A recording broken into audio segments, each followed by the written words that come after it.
Hello, spooky tubers, and welcome back to Let's Play Lord of the Rings for the Super Nintendo with me, Blue Ankylo. So, for future tubers, this is a new stream, it's a new day, so we've left off, taken a little break, and come back. And yeah, we're going to continue working our way through the Barrow-downs. I figure we're maybe halfway through. If you're following along on the Mike's RPG map, we're actually not going to go this way. I just wanted to show the connection. This is area 16, and this is area 17. So that's how you could find us if you're trying to follow along in a walkthrough or something. And there's a little bit of fancy custom dialogue there.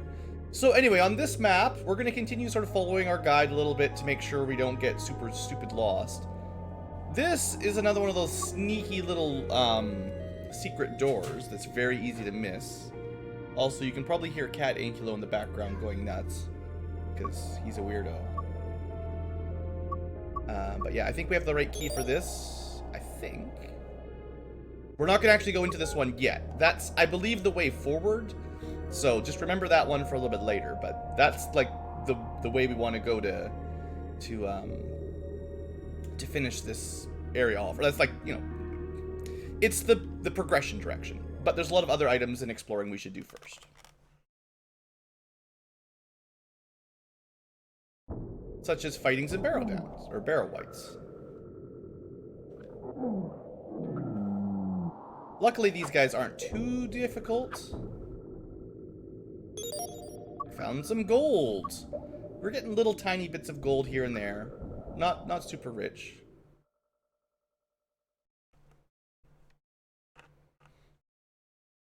But yeah, there's lots of little entrances like that with mostly nothing in it.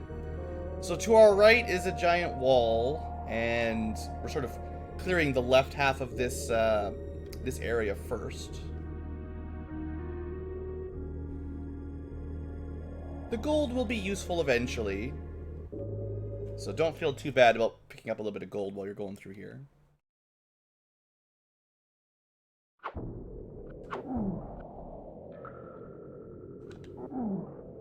And trying to get some kills on Mary is probably a good idea too. But eventually one of these little tomes will have something better than gold. There are some pretty cool weapons and armor down here that I'd like to pick up. So that's what I'm really looking for.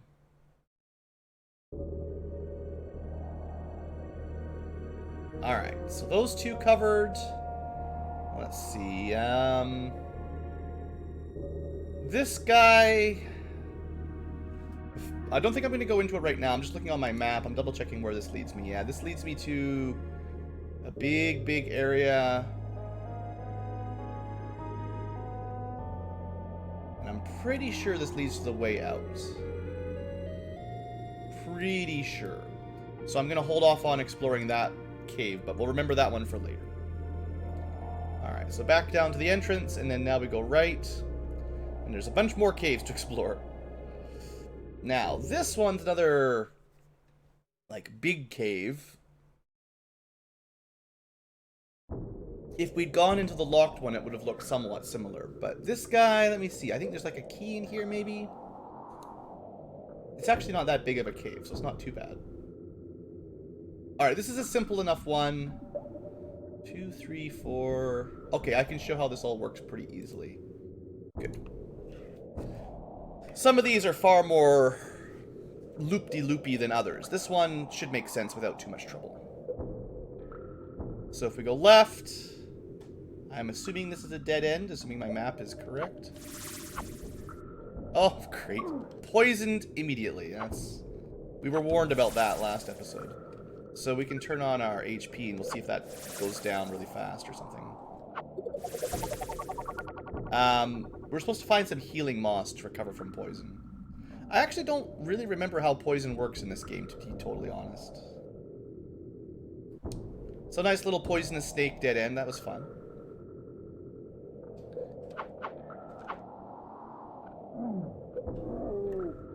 Good little hobbit army fighting off orcs. Looks like my HP isn't even going down. What is the deal? Is there any little symbol for poison? Huh. I actually don't even know what it does. Maybe I'm just so strong that I'm immune to poison. Somehow I doubt it. I mean, Frodo's pretty strong. He one-shots the orcs already.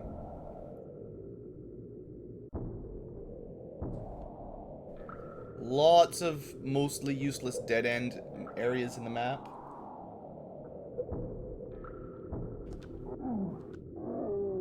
Good job, team.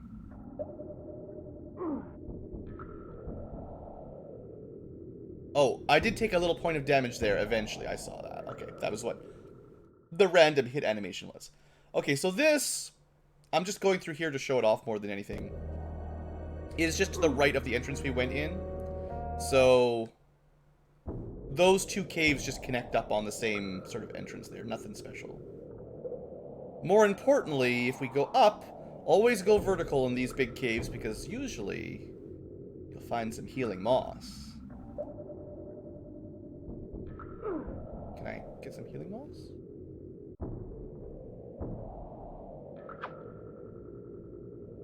Usually you get it just by walking towards it.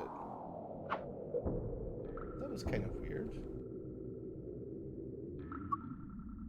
So usually if you have some in your inventory, as soon as you walk over another item, you just use it instantly. Weird. I wonder if this moss is bugged. I want to try... Oh, there we go. I think the tile that picks you up the moss is a little bit different. Like, it's probably just a small programming error. Alright, let's go up. There's really only one more thing to do in this little cave. It's a pretty small one. Yeah, hitbox, that's the word.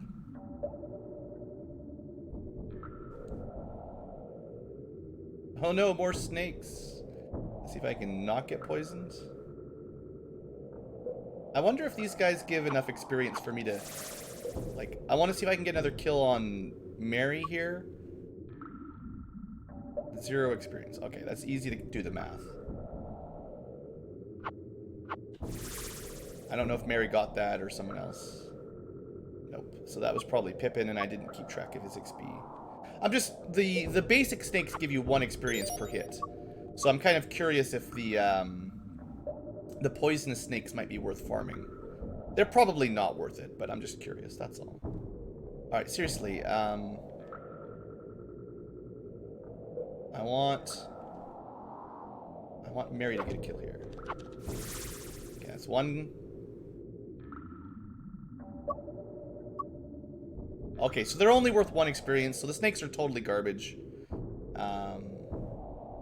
We'll take the extra, like, 2 pieces of gold or whatever you get. And let's just get out of here. Alright. So the orcs are still the best experience. They give you 8, and the wraiths give you 4. They're the second best for the moment. And I think if we go down this way, we'll have another exit, all connecting to the same areas. So this cave has basically 3 entrances, all from the same area, and really nothing in it. Some moss and some gold. So, nothing important, but you can check that off the map for clear.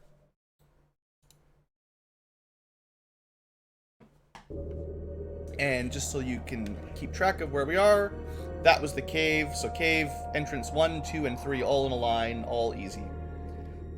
Okay, so that's about half of this area completed.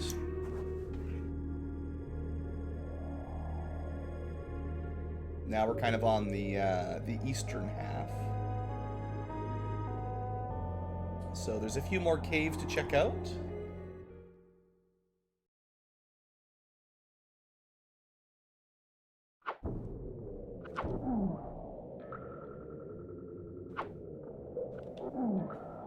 Good job. Good job, hobbitses. We are actually getting more than 1 gold per pile now, which is kind of nice. Some of the early gold piles were just 1 single gold piece, but it looks like we're getting like 5 to 10 now, so at least it adds up.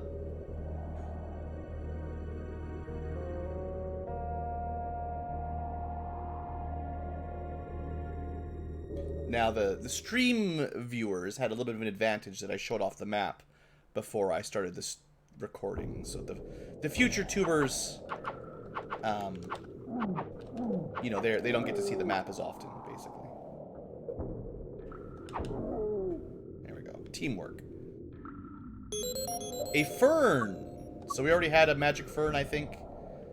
Most items just seem to heal you. If it's a plant, you probably just get healing out of it. Like mushrooms, herbs, ferns, moss. It's all just heal. Hobbits just eat everything. I mean, that's not too far off, right? Alright, another little tome. Most of these are pretty small and easy to clear.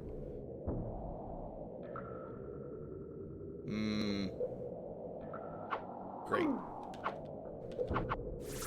Who said hobbits were pretty bad at fighting? Because they're pretty bad at fighting. Kingdom Hearts, this is not. Oh no, that's just Mary. No need to stab him.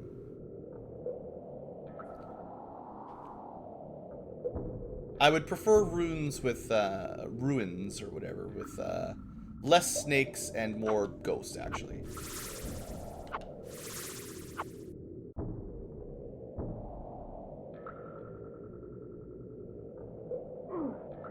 At least the poison doesn't do all that much damage.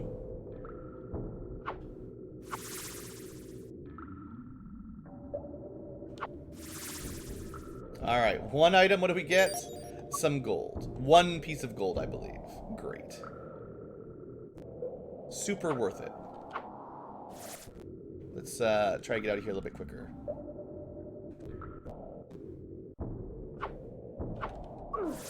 Well, we're poisoned twice, sure.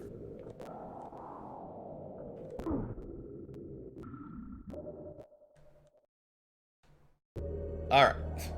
So that was a terrible cave to go into. 1 gold for poisoned. Alright. Well, we can go get a healing mushroom. According to my map, there's a mushroom here. So we missed the unlocked cave, but this is the last cave entrance other than the locked cave that we specifically skipped. Oh good, it's another bat cave. These are pretty easy. The bats don't really do much. Now I could go back and pick up some more moss to get rid of the poison, but I think we'll just try to tough it out. I have some moss in my inventory if I really am in an emergency, if the poison's gonna kill me, but... Okay, so for now we're gonna go this way. Like I said, this is probably not the way to the exit, but I believe it's the way to loot. Alright, so this area... Just get my map set up again. Fairly straightforward. There's actually not a lot on this map. It's a pretty empty, open space. We're gonna head south for now.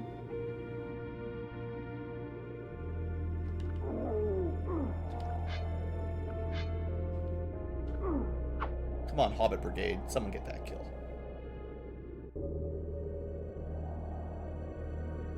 Lots of green orcs.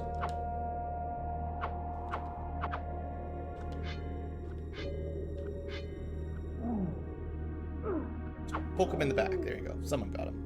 I'm trying, in case you're wondering, I'm trying not to get too many kills on Frodo, because Frodo is already very high level. Like, he can already one-shot most of these things. So trying to get the other little hobbits caught up a little bit seems like a good idea.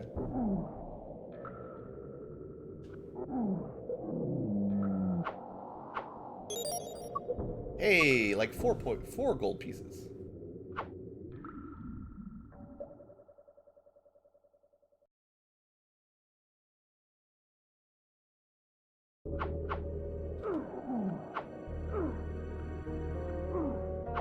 Now they do, you know, the other hobbits, they do fight via AI a little bit. I'm not sure, like they're not particularly smart. Like I could just let them fight on their own and they seem to attack relatively regularly. I think there must be some sort of mechanic for like how good their weapons or levels are, because I think at the beginning they barely attack at all. And then as they start powering up, they start actually being a bit more useful. Of course, you can manually control them.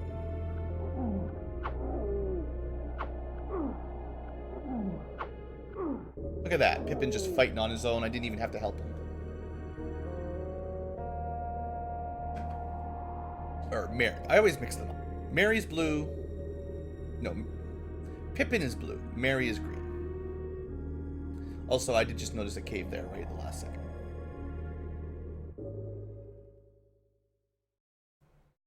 Alright, let's continue the Spooktober heist. At least maybe not a snake tome.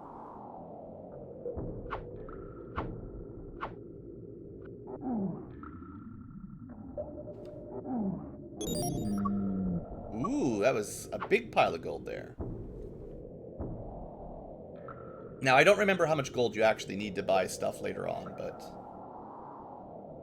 hopefully we'll have enough. It is kind of annoying that when you get gold, it doesn't tell you how many pieces you found. It just tells you your new total, which is kind of bad.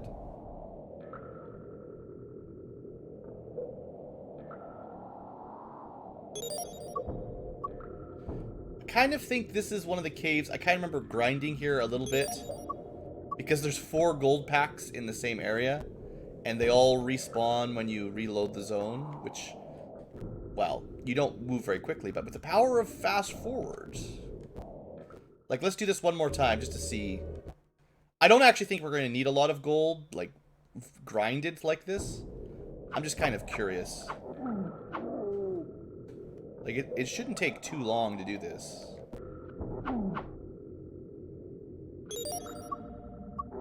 Another 5 gold or so.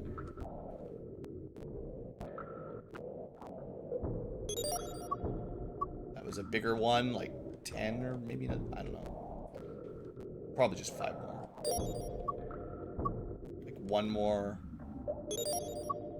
Yeah, you could get, I would say, looks like you can probably get like 15 to 20 gold per trip in here if you want, which is probably the best gold density we've had yet.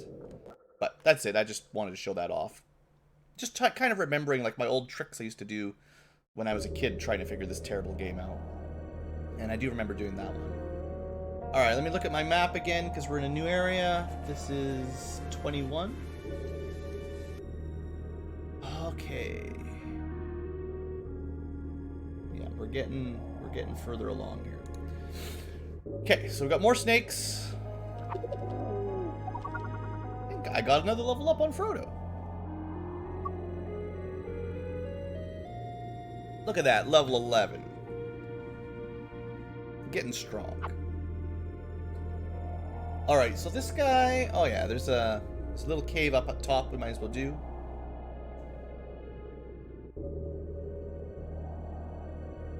I'm actually kind of surprised at how powerful my Hobbit Brigade feels. I thought when I was a kid I would have probably done more grinding than what I've done here. This is working out great. Like, I don't feel like for this Let's Play I've done a ton of grinding, but like my dudes feel actually fairly strong. Like, we're not in a whole lot of risk of dying right now.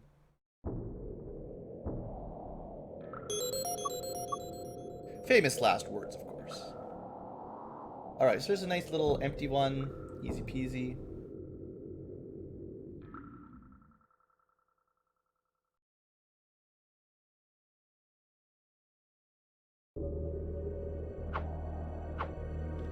Well, immediately poisons as soon as you walk out. Alright, so this one is very important. This is probably the most important cave right now. Not a big one, but very important.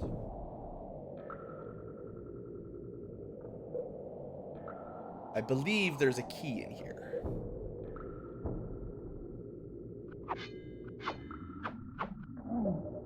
You guys want to fight, or do I have to do it? I just gotta level up. I don't need more. There we go. Somebody else gotta level up.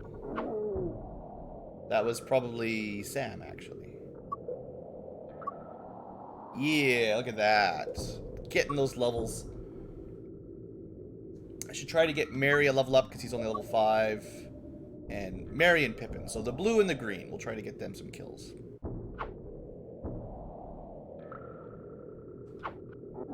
appropriate anyway.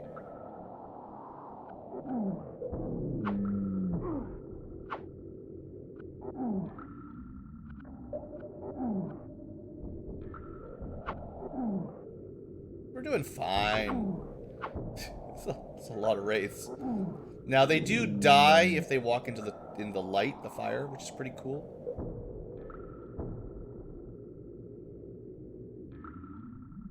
Okay, this cave is a bit bigger than I thought. It's actually, I don't actually have a map for it, I don't think. Like, this was just on the map, it was noted as, there's a couple items in here. And that was it.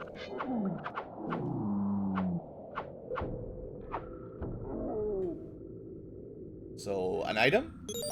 A key! Hey, that's what I needed, good. So that's, It's again one of these keys that doesn't really give you progression to the exit or anything, so technically you could have sort of skipped it. But hey, moss. Beautiful. Hitbox? Maybe it's just like they moved the hitbox. Now it's further to the left for all mosses. Used to be to the right in the Shire, but now that we're in the Barrow-downs, they just moved it over a little bit.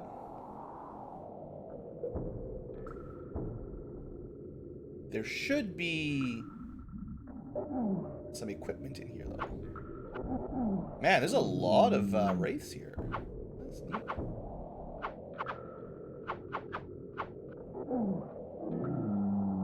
Anyway, I think up, I missed a room. Yeah.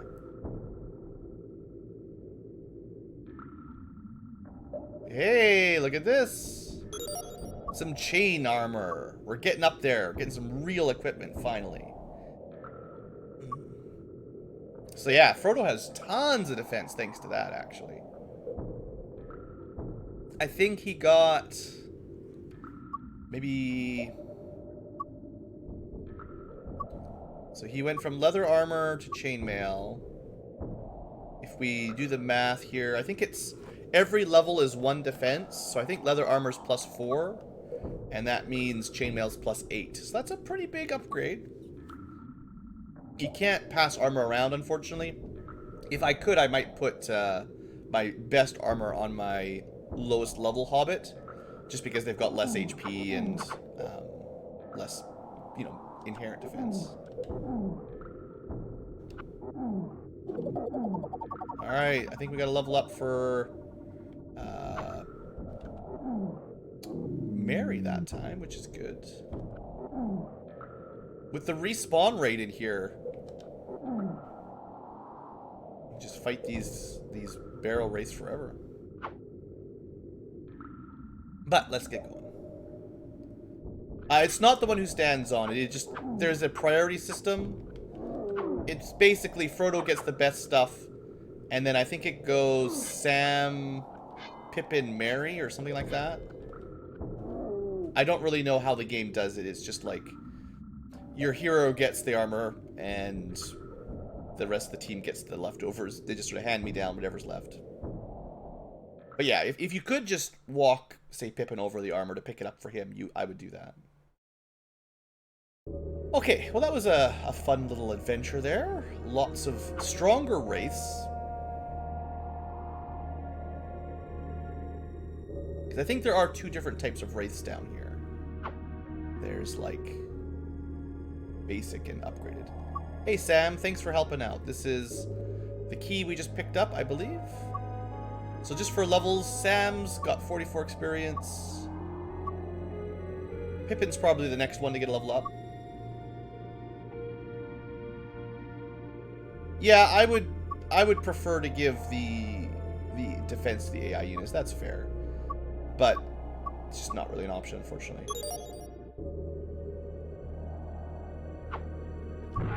Alright, another door open. So this, I believe, is one of the larger caves. Not a huge cave, but... Actually, it's not... Yeah, it's fairly big. Fairly big. Let me load up my map. Oh, never mind. It's actually tiny. But this is a good little cave. Okay. So first we'll go left. Just to clear this area out. Oh, look, it's nothing. I gotta give you guys the full Lord of the Rings experience with all the dead ends. Or else you'll think this game's way too easy.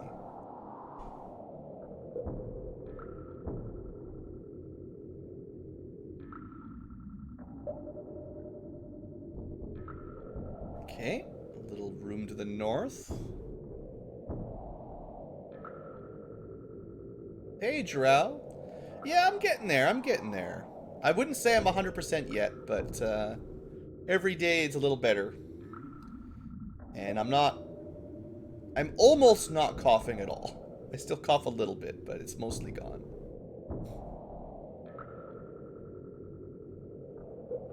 Oh, more wraiths. Who was I trying to get the kill? I think Pippin, right? The blue one.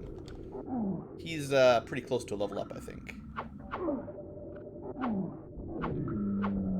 Come on, Pippin, hurry up and get yourself a level up.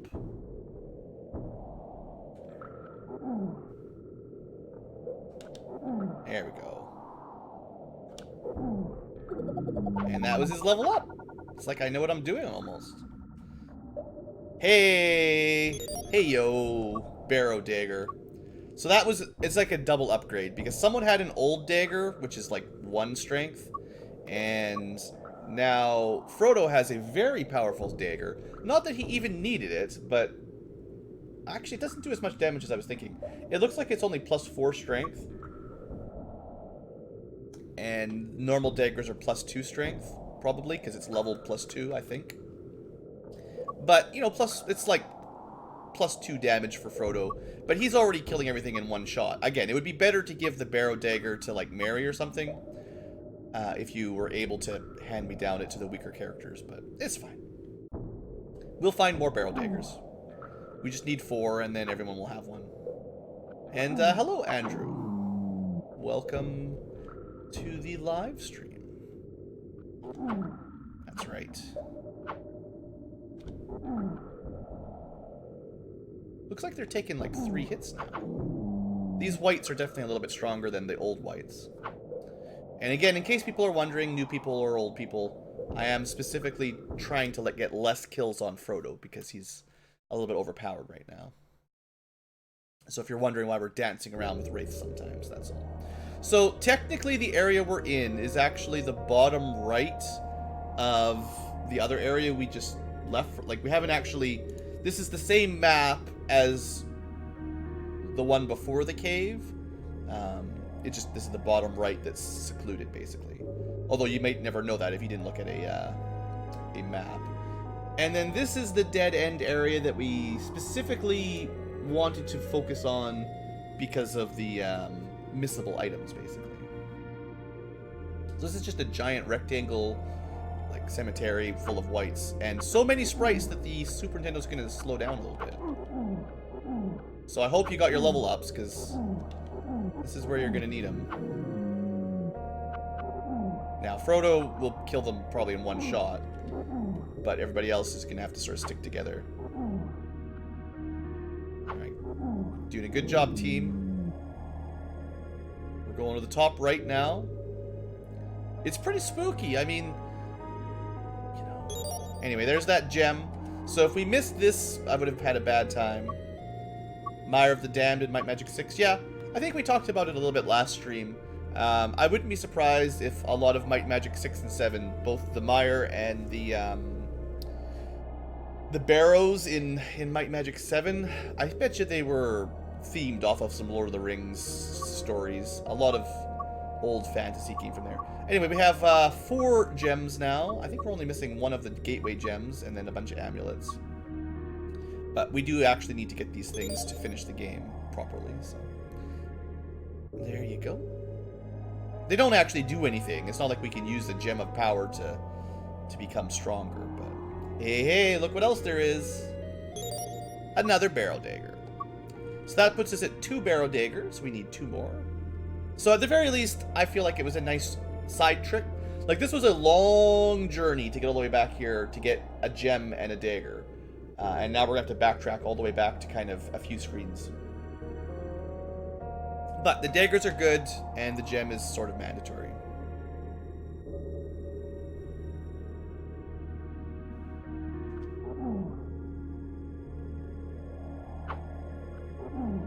Good job, Mary. Take like 3 hits to kill this guy. Wonder if I should... I almost want it... Like, this seems to be like a pretty nice area for... This might be a good area for, like, grinding almost, because there's so many enemies that spawn so quick. And especially when you first get to the area, your team's all together.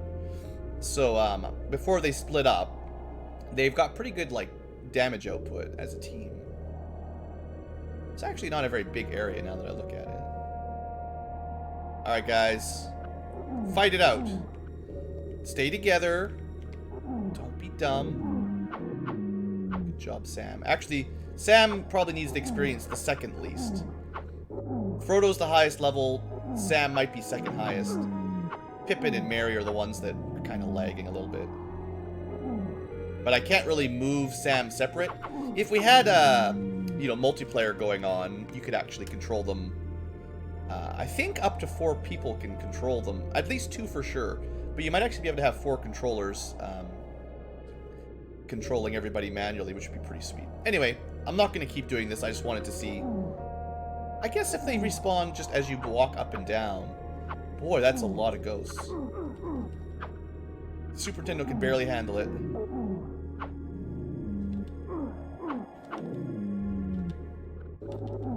It's definitely a sprite limit, and we're getting to it.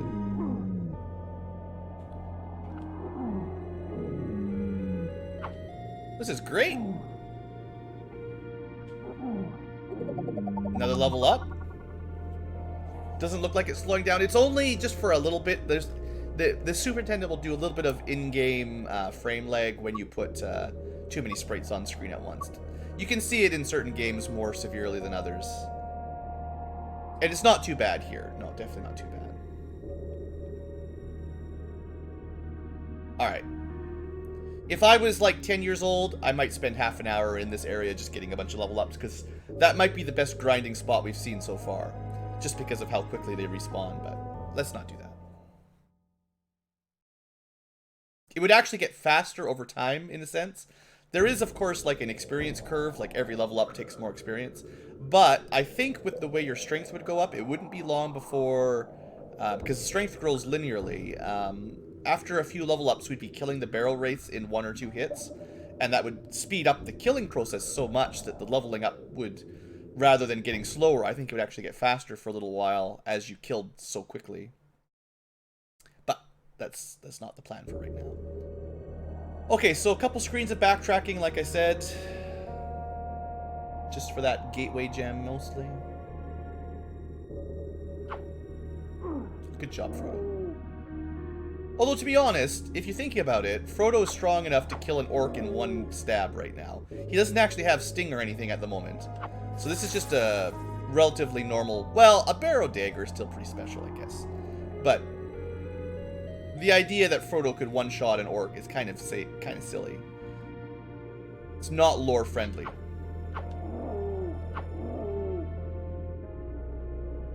Am I green ankylo? No, I never got any... luckily, I didn't get the stomach flu. It was a respiratory flu, which is no fun, but I think I would take the respiratory flu over the stomach flu, the intestinal flu. If I had to pick one or the other. Oh, before I go any further, let me make sure my map. I haven't been moving my map areas. So back, we're technically on area 20. If we go left from here, that's where there was a key cave, like a tome that we had to open to get into. We're almost gonna go that way, but there's one more stop to the side here that we're gonna do first. Wait a second.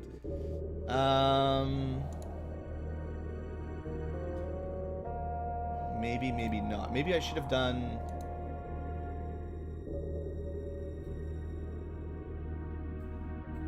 Hold on just a sec. I'm just trying to map out my route so I save a little bit of time here, because there's still lots to do. So this is 23, and then 25. Oh boy. Man, this place is huge. No wonder I got lost as a kid so much. Alright. So I think... Back up through my maps. I believe I actually should have done the locked cave after all. It would have given us another key that we would need over this way. If you're following along, you're probably not, but if you're following along on the map, This is area 20 that I just entered on Mike's RPG maps. And this is area... Sorry, that was area 23. This is area 20. And, yeah, we're just going to go back because I think I missed a key in the cave that I skipped. Because I was thinking it was the progression cave, which is true, but it was progression to a key, and then the actual progression direction is to the right of this area, just locked. Sort of Hulk Frodo. Yeah, I would say the progression cave, yeah. Oops. Good job, Blue, getting lost again. So this is area 17. Oh, I see what I did. Just a little loop-de-loop. I don't think there's any enemies on this map, so we can speed it up a little bit here. I wish there was a run button. That's one of the things the game is missing, for sure. A sprint button, something like Secret of Mana or something like that, where you can just dash. So this is the cave that was locked, and we used a key to open up a little pillar. And I guess I should have done it when I was here, but I was excited to go get that gemstone, so I went and got a gemstone.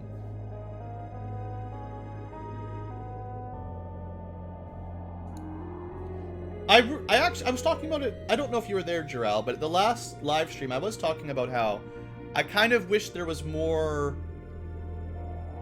Lord of the Rings game kind of like this one on the Super Nintendo. You know, obviously fix some of the problems with it, but not just fancy 3D movie style. Like, ever since we had the Lord of the Rings movies, it kind of changed the graphics of these of the Lord of the Rings, and I think the book and the drawings from Tolkien make a pretty cool like style or theme, and we've kind of lost that a little bit with all the movie style stuff. But yeah, of course, if you're trying to make an RPG, you have to have hobbits fighting off a lot of monsters so they get experience and weapons and stuff. So it's never going to be the same as the book, but I don't know. I like the kind of relatively weak units, kind of exploring more than just like a Diablo game where you're just killing everything, but like actually trying to explore the areas around. I don't know. I think it's cool. You found a mushroom.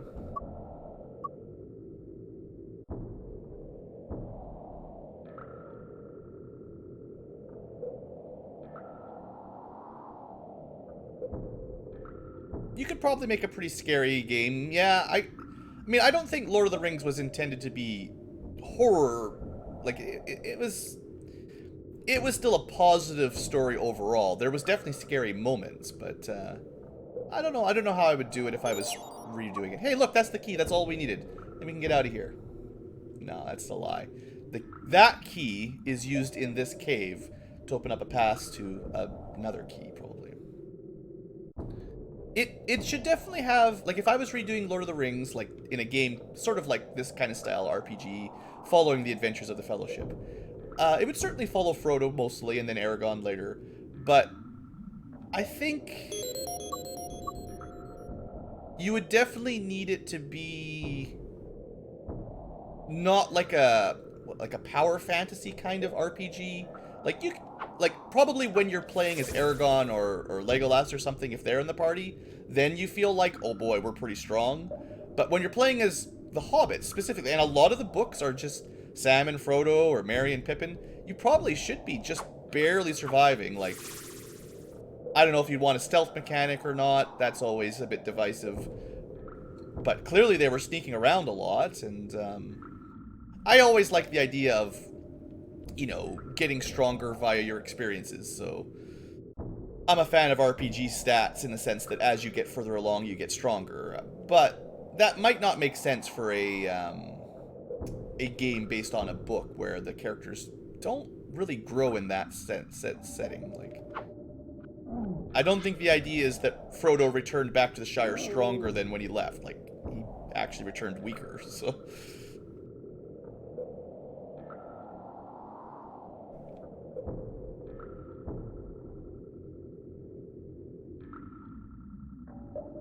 Yeah, hiding right when they were trying to leave the Shire, hiding under the tree there. That was pretty good. Hey, David, I'm on the road to recovery, I would say. We've still got a ways to go, but I would say I'm not feeling as bad as a couple days ago.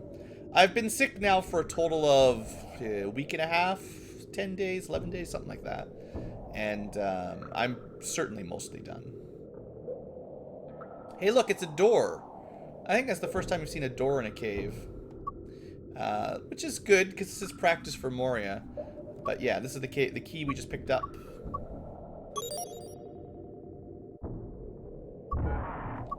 Huzzah! Alright, so in this area, we're going to go right first, just to make my route a little bit straightforward. Save a little bit of time. Hobbit army attack! Now, there will be stronger orcs eventually that are not green. I'm not sure if the game even has names for them, but it's a long time to be sick. Yeah, it wasn't like a normal cold. It was definitely a flu. It was the fever, headache, pain everywhere kind of thing. Oh, I see. On the map, it almost looks like you can go left there, but not quite. So yeah, I was out of it pretty bad. Yeah, it was definitely you could call it an upper respiratory flu. Lots of coughing, lots of fever, lots of pain, tired, fatigue, all that stuff. I mean, I didn't go to a doctor, so I never got it diagnosed, so it could have been anything, but I mean, I'm pretty sure I know what it was. You lay around, you feel crappy, and then after a week or two, you get back up and get back with life. If it was just a normal cold, I would say you're generally better within 5 to 7 days. Or at least I am. I don't know how quickly you recover. My wife always recovers slower from, like, respiratory infections. Like, whenever she gets she had the same thing as I did, of course. Once one of us has it, both people get it. But it took her a lot longer to recover from the coughs. She had it first, and I almost caught up with her. Like, she got it probably a week before I did. And I've still almost gotten better before she has, so it's kind of funny. Yeah, I'm old enough, you know, I have the basic gist down for what a flu is. The worst I've had in recent memory, just to seeing as we're talking about sick ankylos, is I think they commonly call it like Norwalk virus or whatever, or sometimes it's like the 24-hour flu or something, which is basically food poisoning essentially. And it was years ago, but standard Christmas dinner, someone messed up, and everyone that went there had like a full 24 hours of just the worst possible stomach abdominal problems you could have. Just killed us all. It was so bad. And since then, no one has ever gone back for Christmas dinner. That was the last one. But yeah, married. We've got a wife ankylo. She's pretty good.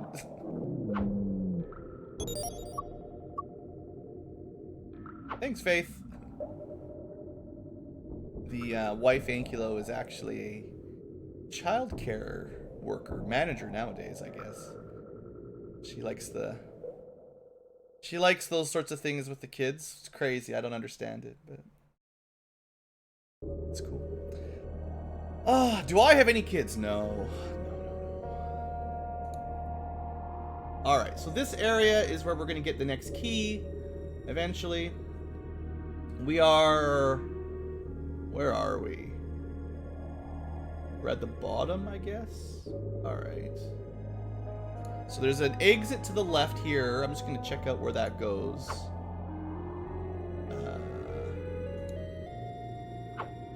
Okay, we're going to go this way because this is a quick dead end we can kind of clear out. It's a big, like, this is a pretty big sort of room or whatever you want to call it, big zone. But it's actually pretty empty. Like, there's only one thing in this entire area. And I already sort of messed it up, but I would just show it off, you know. Hey, look! A little piece of treasure. A little bit of slowdown again, too many ghosts. Maybe another good area for getting some level ups if that's the kind of thing you want to do. But yeah, the road just leads to a dead end. and it's kind of lame.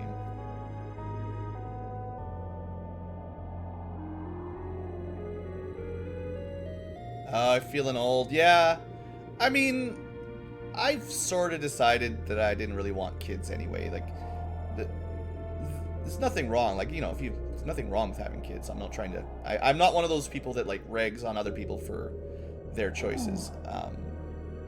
But, I kind of enjoy just having my own time, not having to run around to daycare and soccer practice and all that.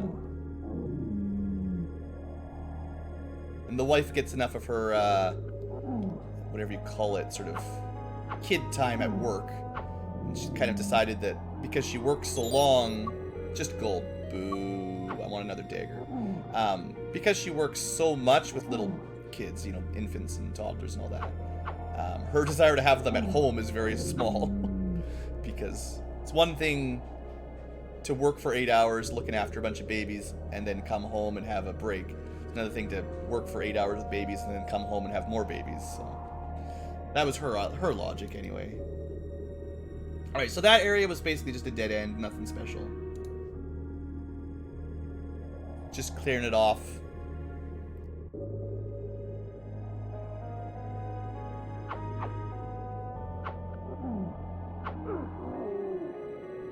There's also kind of the standard, my generation, like, having enough money to afford, like, a house and comfortably affording kids is, like, basically impossible, so it's not the best reason not to have children, but it's certainly part of the rationality. Like, there's really no way, unless we win the lottery or some relative that's rich dies or something, there's really no way we'd ever be able to buy, like, a reasonable sized piece of property and have a lot of excess savings for, you know, college and all the kids stuff. Kids are expensive. Like, people sometimes forget just how expensive they are. Like, there's a lot of stuff that goes into raising a child.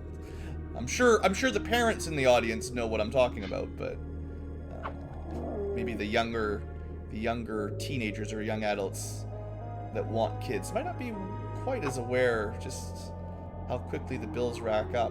I got lots of friends who you know, got married right out of high school, had a kid or two, and now they're bankrupt because they literally can't afford anything. Not the end of the world, but it's certainly not ideal, you know.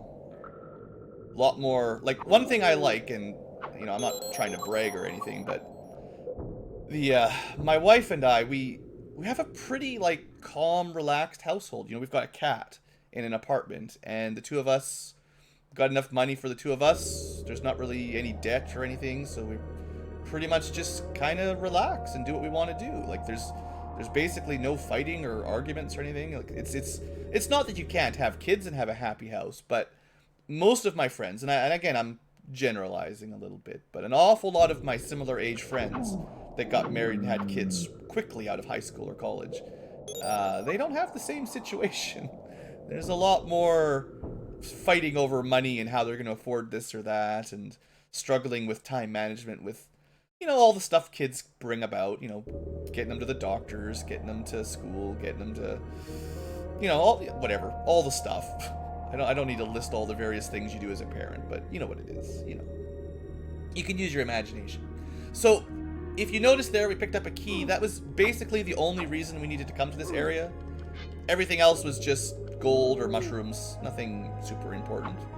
So now we're just going to backtrack to the sort of hub that we started the stream in, basically. Took us an hour to clear out this first zone, basically.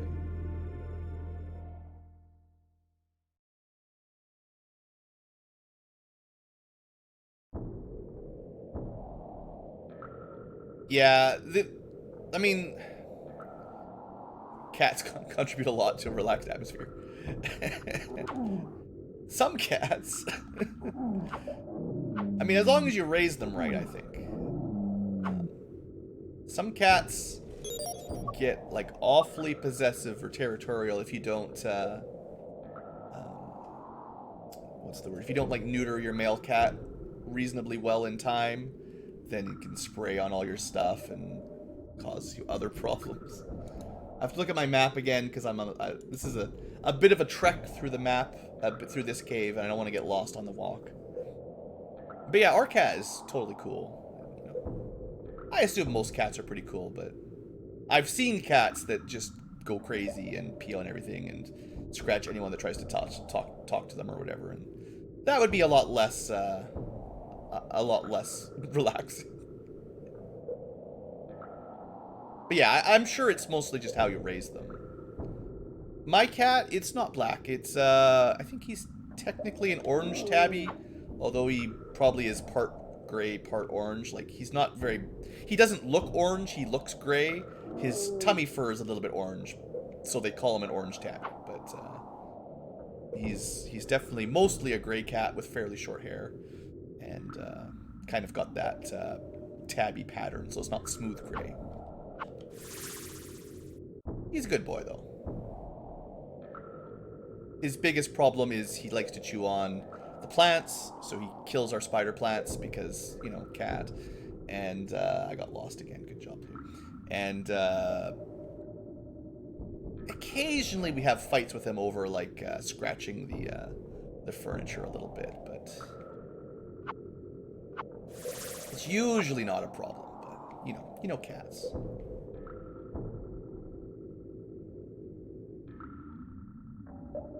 I've had the cat cam on stream once or twice to show him off. So there's a picture of him somewhere out there in the cat tax.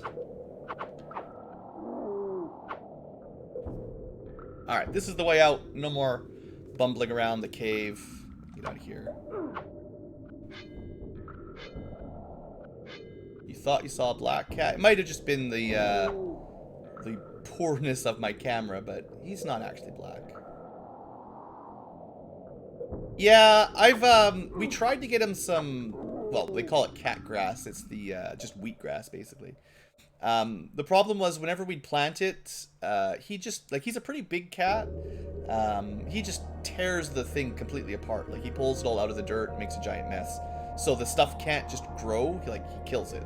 So it's kind of hard to, maintain. We'd have to replant it constantly and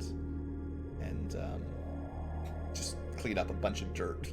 If we had like, we're an apartment on, like, the 4th floor. Like, if we had more space, I would grow a little plot outside with some wheat in it, but unfortunately not really gonna work. Alright, so we're headed east here. We've been here before. This is the hub. Too much of a hassle. That's kind of my problem, basically, yeah.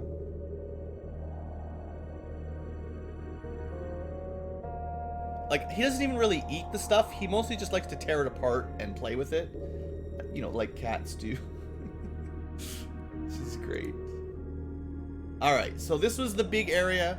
Last time we were here, we went south, and that's where we got the yellow gemstone and probably both the barrow daggers. This time we're going to go northeast and finally head to a new area. Well, it's still the Barrow-downs, but this is the progression direction, finally. And we have the right key this time. Alright, this is technically Area 23 for those of you keeping score.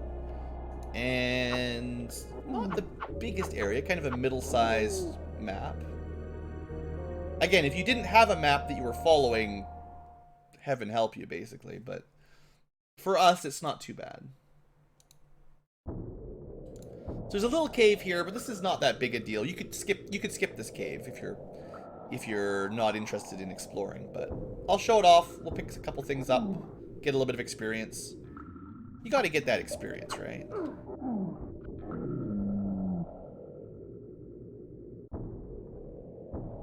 Alright. Unfortunately, a lot of these caves look so samey. Like, the entrance to this cave is basically the same as the entrance to the last cave. So, unless you're following a guide, I think that's, if there's a problem for this game, it's that they reused the same dungeon design too many times. Like, I think they would have been a lot better off if they'd, you could use the same tile set if they're running low on memory, but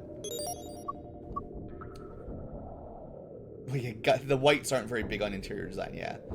Can't blame the whites, but yeah, I don't know if it was by design or not, like if it was meant to be repetitive so you get confused and lost, because that's a good way to make you confused and lost. I think the game would be better if you repeated the same pieces less often. That was one of the problems with a lot of old games, where things just look the same and then you can't tell where you are because there's like 5 rooms. Like, if you're talking about like the very first Metroid game or whatever, it was, you know, Metroid 1 on the NES was good, but there was a bunch of rooms that were identical. I think like the first Norfair area, there's like 5 or 6 rooms that are exactly the same in different parts of the map. And again, it was to save memory and to save design time, so it's understandable, but boy, is it complicated and hard when you're playing along. But yeah, in more modern games, it's definitely like, you should know better, what are you doing, kind of thing. Come here, Snake. Alright, a little bit of gold, nothing special. Well, and David, that's one of the perks of being a smaller channel, is it's also playing a kind of no-brainer game. It's easier for me to read chat and talk while I goof around here. If I was playing a bit more action-oriented or more like brain-powering game, I couldn't read chat as much, but this kind of game's not that hard to just autopilot a bit. And that's kind of why I picked it while I'm sick, is just autopilot games. So there's nothing else in this cave, just a little bit of gold and some moss. And then this exit, although it's different than the one we went into, it leads to the same area. We're just for continuity, we're just north of the cave. Like, I'm just gonna go south just to show the connection. Also, just to get a little bit of passive, you know, fighting experience on the way. But yeah, that was the cave we went into, and then to the north was the cave we came out of. And this whole area is basically just one big rectangle, north-south. And there's really nothing to do. I just, you know, it's part of the game, so we show off how the map works, right? Get back here, stupid orc. I would really like it if everyone could kill an orc in one hit.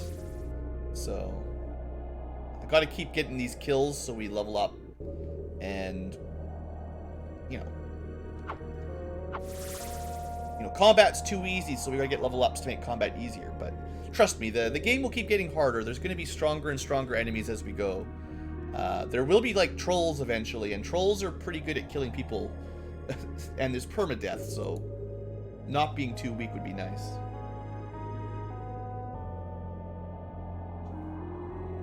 Alright, so this map is 24 technically.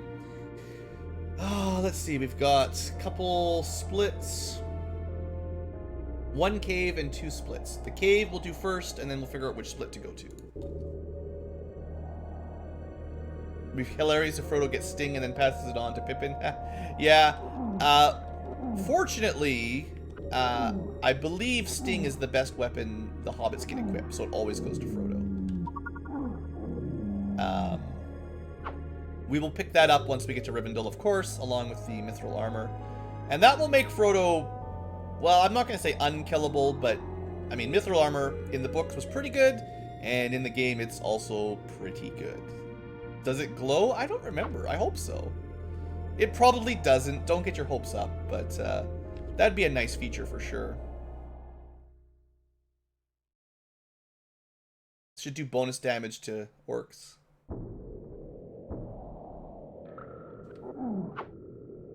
Yeah, hobbits were not created equally. It would be really cool if the game... Unfortunately, the game doesn't go past the Mines of Moria.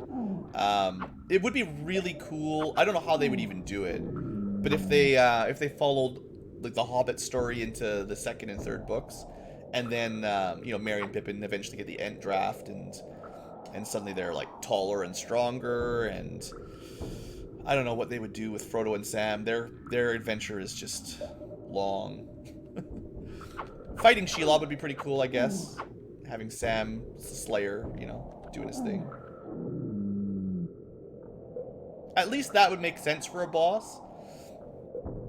The final boss of the Mines of Moria is going to be kind of silly, but At least Shelob would make a bit of sense.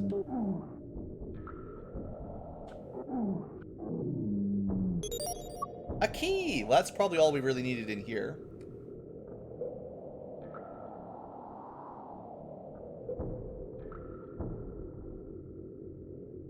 I also don't think there's sort of an event where Frodo gets his injury. Because in the books, and the movie, of course, not too far after where we are now is when we'd get to Weathertop, and Frodo would try to hide from some ring wraiths by wearing the ring to very low success, and take a terrible wound. I suppose it would be fitting in an RPG setting if that actually like lowered his level or something, or made him weaker somehow. Kind of like level drain in Dungeons and Dragons. That'd probably be a fitting effect. Because it is, like, practically cursed. Like, it was definitely more injured than what you normally would take in a RPG, or even most, I say most fantasy books, like, I don't know. Tolkien made that look like you were pretty much dead. Like,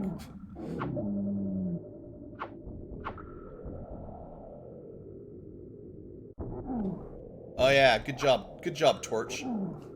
Getting all the free kills. Turn into Ring Wraith for 1d12 eternities, yeah. Well, I'd say level drain for 1d6 days, except that I'm pretty sure Frodo was still feeling the effects of the wound like a year later, and could like barely move. So it's a pretty powerful affliction or something. Okay, so we got the key. That was good. Come on, guys. Stop with the parry. I should practice my own parrying. I really don't do that very often. There is a parry button, of course. Alright, so we got the key from the cave. Now I've got 2 possible areas to go through. Let me see which one we want. Okay, to the right is like the big area, which is probably the way forward. And to the up and left is a bit smaller. A little bit smaller. Well, I don't know which one we need to go to. Man, this map, this Barrow-downs is huge. How did I ever figure this out as a kid? I know I didn't draw a map, so it was just all in my head, just bumbling around until I got out of here.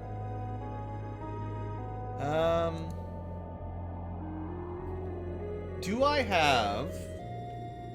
I can go up and left if I have Tome Key 2. Of course, they don't tell you the numbers. Kids have a lot of patience. That's probably true.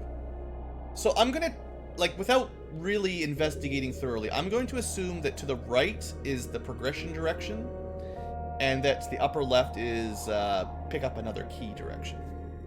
But I'm not 100% sure.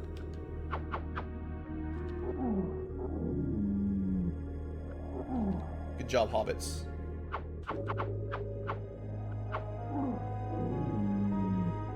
Should check out our experience gains. How are we doing?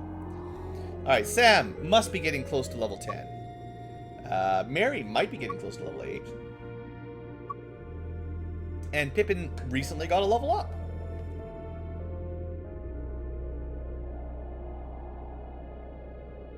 But yeah, kids seems like...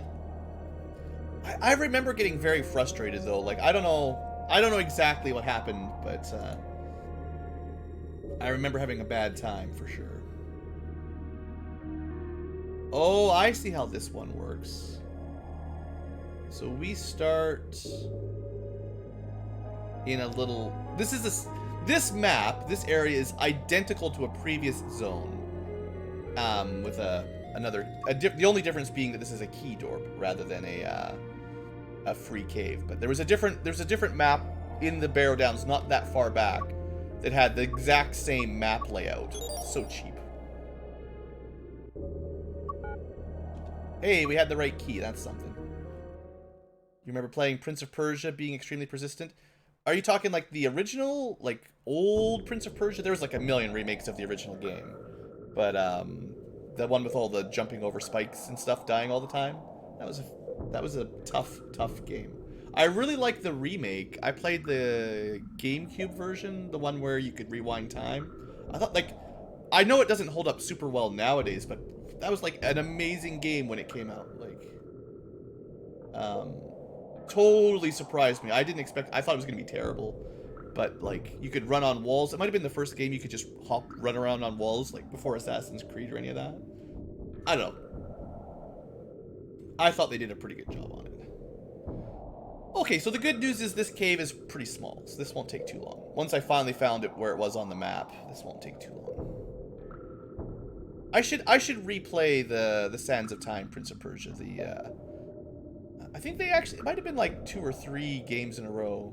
Yeah, it was the first one that I really liked of the remake, and I don't know. There's some. It might have just been my age or something when I played it. Like I was probably a teenager or something when that came out. But like I was really impressed. Like a lot of action games in that era were. This is the early 3D era. A lot of them were like pretty hit or miss. I would say. You know, the controls, the 3D controls tended to be pretty spotty back then. And then that game came along, and I'm like, whoa! It's actually like playable, kind of like, you know, the old 2D sprite games that already had good controls. I'm sure I'm sure I'm sure it doesn't hold up modern wise. Like I bet you the camera controls are terrible or something compared to a modern 3D game, but maybe I should give it another replay one of these days because I do remember it very fondly. I've got some pretty serious nostalgia for that game because I had a lot of fun with it when it came out.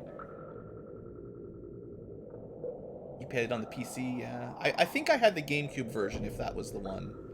Because, you know, Nintendo. One thing on the left, and then we'll go down.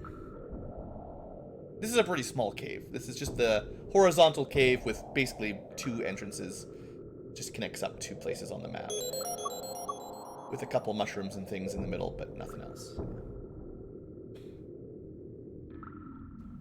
Could be a fun stream game, maybe, I don't know.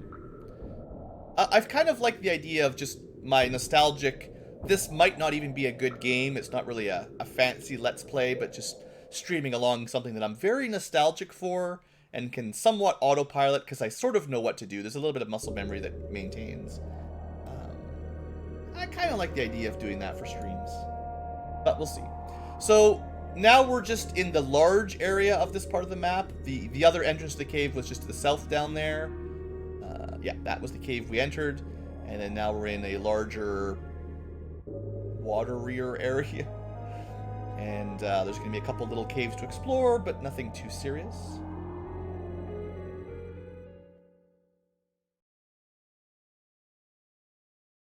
I guess like the early 3D puzzle platformers were pretty tricky, more for camera control than character control than for like true difficulty. It was just really hard to use. AJM, any other games planned for October? I'm not sure how much horror-wise I will go into. I'm not generally a big horror game fan in general.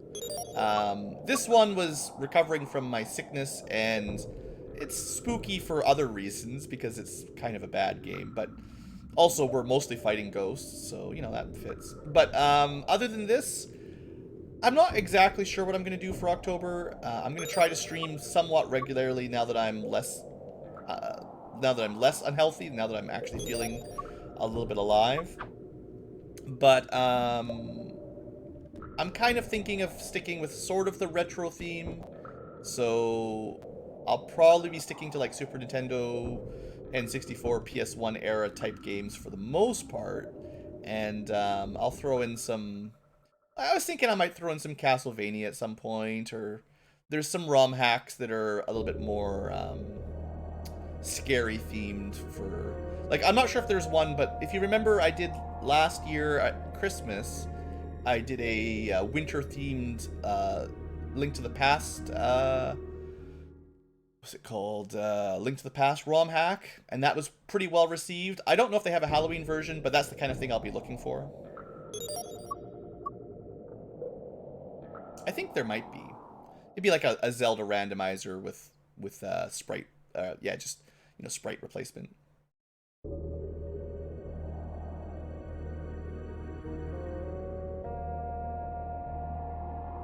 Final Fantasy 1 randomizer Soul Thief. That's pretty scary. I don't know. I might throw a Final Fantasy 1 randomizer in there. It's been a while since I've done one, so I could see doing another one of those. Alright, we're in Area 26. The maze continues, so we'll just keep banging out these little mini caves. A lot of them are small, but you know, you gotta show them off, right? What an amazing cave! Yay! All right. Yeah, Castlevania. They're pretty good. You know, Halloween themed game, I would say, just by default. And I like, you know, I've always been a fan of the Super Metroid, Metroidvania style, and the other half of that is Vania, and I haven't really, I don't think I've Let's Played any Castlevania games at all. So one thing I might try to do is, I might try to set up Symphony of the Night. I've actually never played it. I didn't play very much PlayStation 1 games, and it was generally RPGs at the time, Final Fantasy and Legend of Dragoon and all that stuff. So I actually missed Symphony of the Night, and the only, like, Metroidvania Castlevanias I played were on the Game Boy Advance and the Nintendo DS. So I never played the granddaddy of them, which, of course, was Symphony. So I might set something like that up, because that'll be interesting. I would say, generally regarded as one of the best Castlevania games, right? If you like, well, it depends on if you prefer, like, the arcade style, the older game style, where it's more like arcade, versus the newer, more like open world Metroid exploration kind of thing. Yeah, the Link to the Past stream, yeah, the Christmas one, that was something that happened. Alright, we got another split here. We can go left or right. Left is an item, right is an item. Okay, good. I'm glad we went this way. There's not too much more to cover in our current sort of sidetrack, but yeah, there's two very important items that if you missed, you'd probably have to backtrack to get them later, so I'm glad we did this. I'm glad we went on this journey.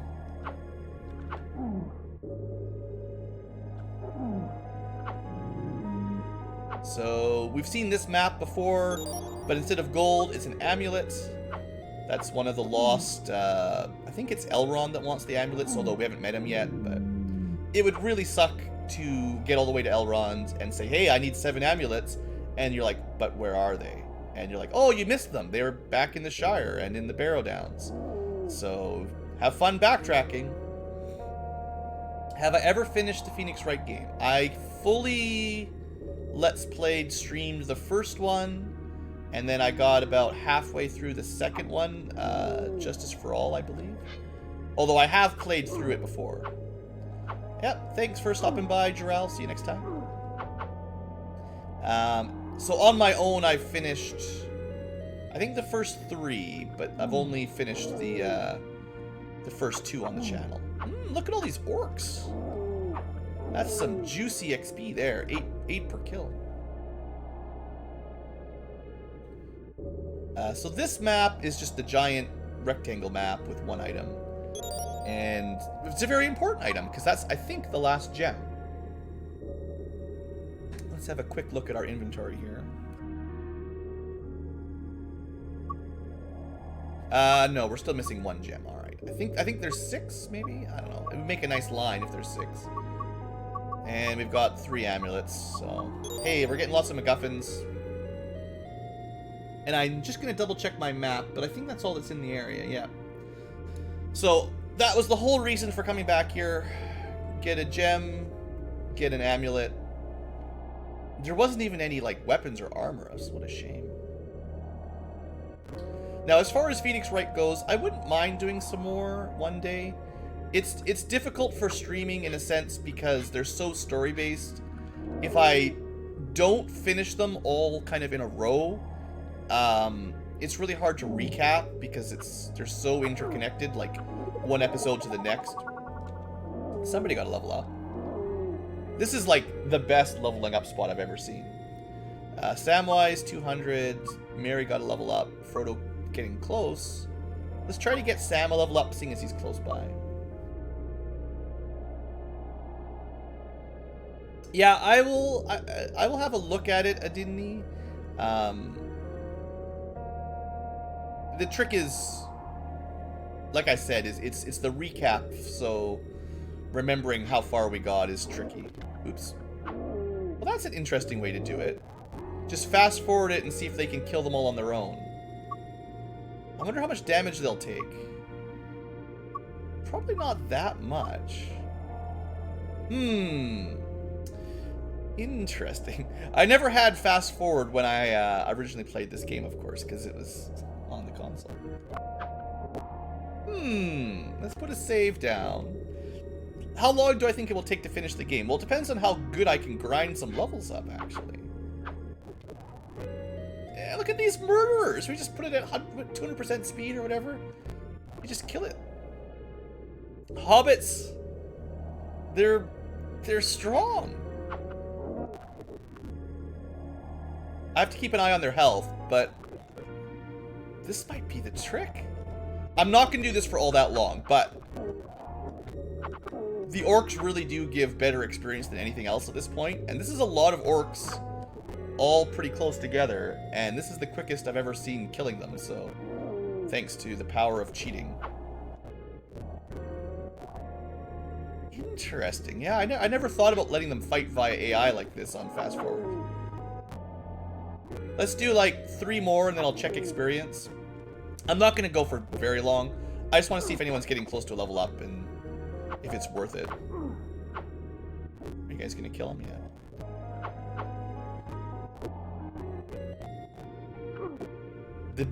The best way to live stream is to just to grind. People love watching grinding, I hear. Yeah, fast forward is so good.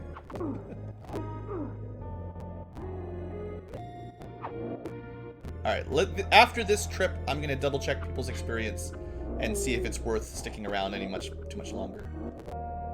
Alright, what are we looking at for XP here? I think getting from level 10 to 11 is somewhere in the 200, 300 range of experience. We might be able to get Mary a level up. He might be getting close. I'm not killing very much, so I'm not getting experience, but I don't really need it. And then Pippin might be getting... maybe I'll try to get like Pippin and Mary a level up, and then we'll get out of here. And just double checking HP.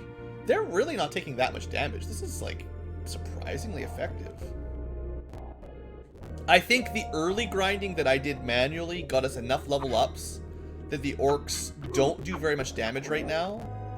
And therefore we can let the AI, this was the plan, to be fair, not to use fast forward auto battle, but it was to get my hobbits strong enough that I didn't have to baby them. And now you can see the results, so that's pretty sweet. So we'll just do this a few times. You know, maybe I'll let Frodo get a kill now and then, because he could use a level up every so often.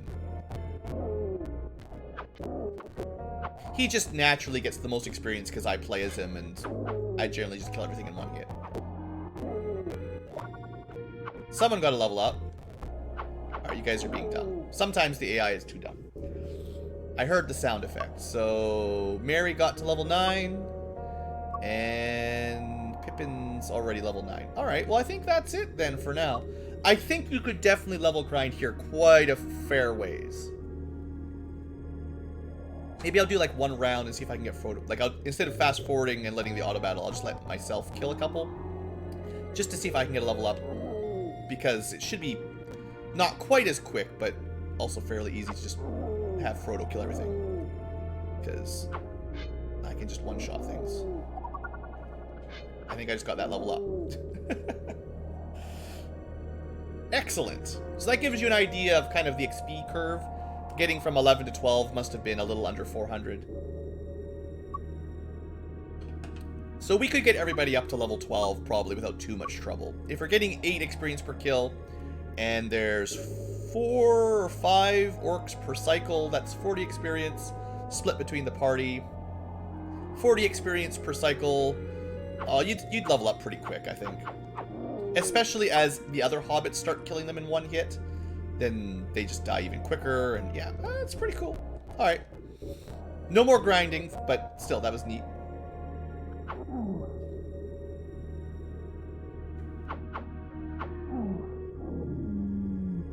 Alright, so we're headed back to our hub. Excuse me. Gotta keep drinking water. Might have to take a break. Yeah, probably should take a break in a little bit here. Once I get back to the split, when we get to the new area, I think I'll take a little break. Stretch, drink some water.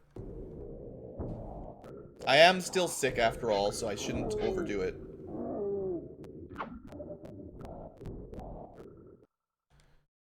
Alright, so that was the locked entrance. The only reason we needed to go up there was for the amulet and the gemstone. Another one of those areas that you could skip, and I may have missed as a kid because you actually don't need to go there, so... Oh, I should follow my map. Where are we? You guys can kill the ghost for a second, right? Okay, I know where we are. Easy. This was the split area. Left was to gemstones, right was what I guessed was progression, and I did in fact guess correctly. Look at these hobbits. I'm not even controlling them, and they're sometimes getting a kill. There we go. Sometimes the AI is still pretty bad. Alright, cool. We're going to put a save down here. For the future tubers, we're going to cut the episode. So thanks for watching, and I will see you next time. Have a great day. It's been a pretty long episode, I'm sure. I might have split it. We'll see.